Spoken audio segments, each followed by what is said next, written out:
Hello guys, I have come, and the purpose of coming here is just to make sure that we educate each other, we move on one direction, because we know and we also believe that Jesus Christ died because of our sins.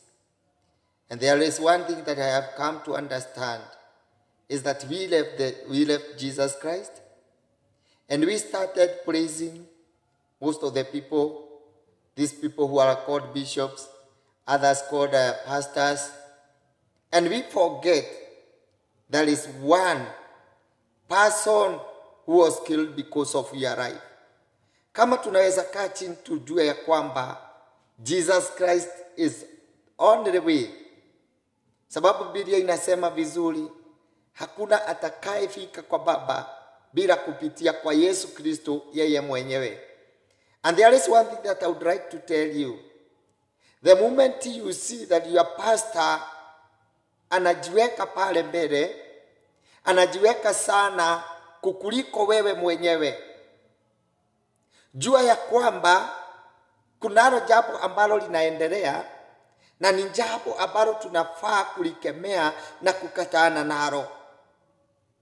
Most of these pastors and bishops wameingia katika njia ambazo hazifai.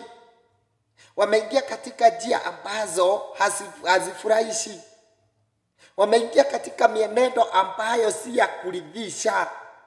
Unakuta ya kwamba mnaambiwa ya kwamba sijui ili happen, sijui ili fanyika. But there is one thing that I would like to tell you. Unayo jukumu ya kujipeleka mbele za Bwana wewe mwenyewe. Usikae chini ugoje mtu akuombe.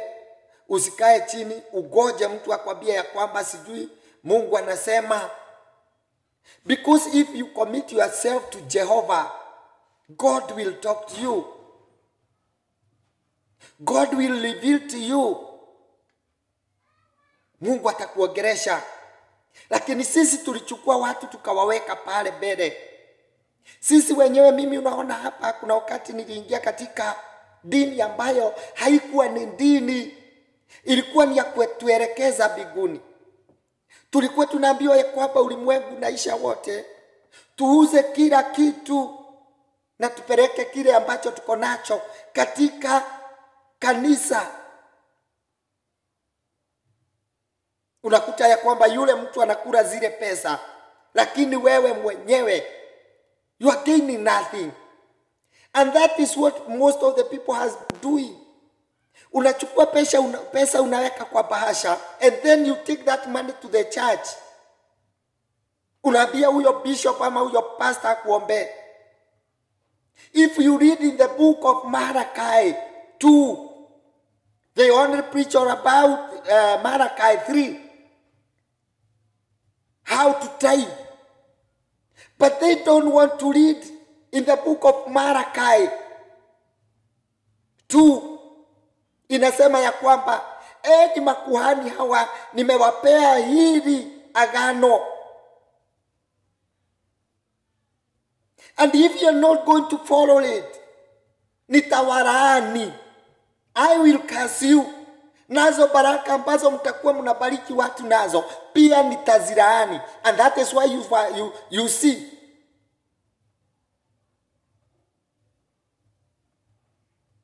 unachukua jukumu ya kwenda pale kanisani, uweze kuombewa na pastor, uweze kuombewa na bishop.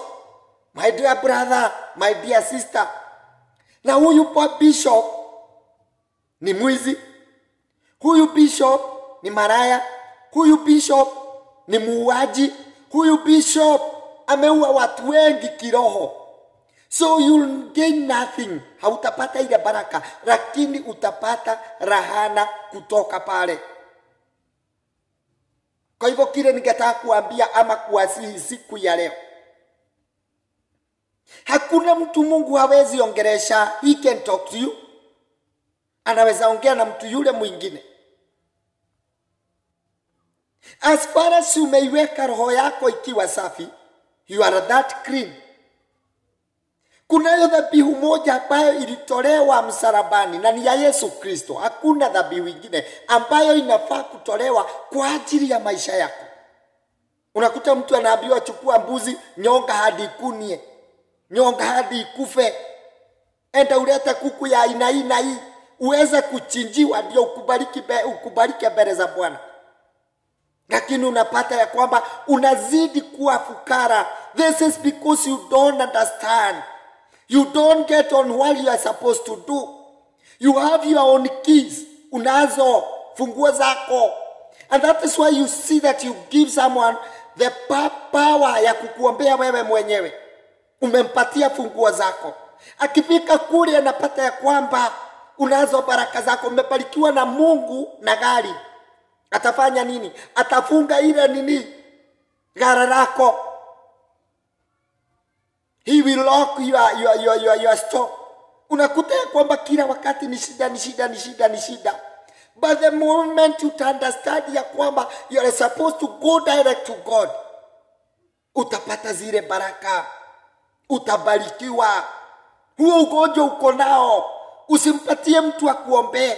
Enda mbele za Mungu, mwambie Baba, I am before you. I need you to heal me, and God will heal you. Mungu atakuponya. Hakuna mtu ambaye hatapiga goti mbele za Bwana.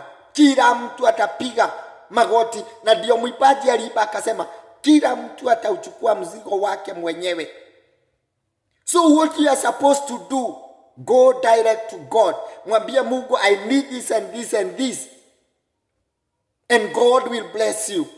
God will walk together with you. Mapasta wengi wamekuwa ni maraya. Wengi unapata ya kwamba wamelala na wanawake ambao wanaenda katika zile kanisa. Ni familia gapi siku hizi zimeachana? Unakuta ya kwamba mtu ameacha bwana yake. This is because amelala na pasta. Unaambiwa ya kwamba acha nikupake mafuta. Achaneni na haya mafuta. Achaneni na haya maji. You have your own key. Na funguo ambayo uko nayo ni maombi. It is only to pray. It is only to pray.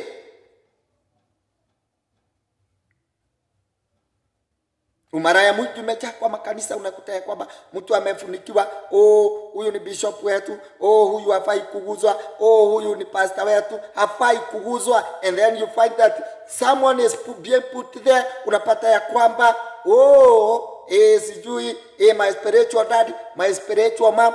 Nonsense. Pray for God to bless you. Pray for God to walk together with you, and you will receive your blessings. Do not allow anyone akudanganye to cheat on you. Usikubali. God bless you.